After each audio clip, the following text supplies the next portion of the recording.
ah information laa njoote xam ma yëngeen comme dédd mais sa misal moom mi ngi rajaxe àll bi de mi ngi rajaxe village yi man su ma dëkk sama village xam ne si ne samay maamaate maama ko sancoon avant 1960 ba léegi ma sa am courant sa misal roof na fa courant ba de àll ba yëpp rajaxe na ko courant waaw yéen a ngi naan gouvernement bi lan moo la fi defagul lan la fi defagul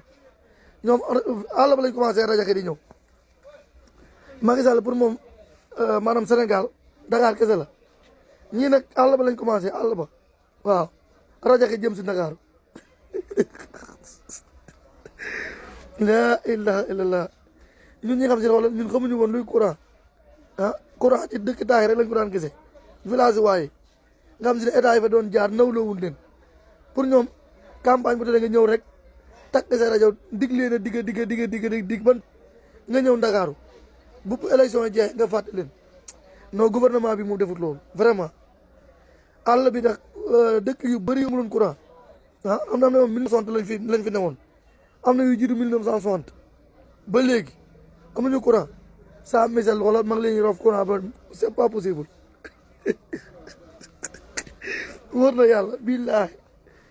àll bi village yi wala ñu bëri instant ñi nga am courant dëkk yu bëri amul courant te courant bi egseegul wala gisa pro lampe yi nekk biir Ndakaaru gii yu solaire yi moom lañ rof ci village yi dëkk village yi courant bi egseegul xam ne fii ñu koy taalal di ñëw egseegul foofu noonu pro lampe yu solaire yi ñoo fa jiitu pour le moment am na dëkk yu bëri yoo xam ne si ne courant bi egseegul foofu de ah mais pro lampe yi nga xam si ne mooy solaire yi nii yooyu dafa état bi teg fi mu toll nii courant bi war a taalal ñëw nag ñu taal en attendant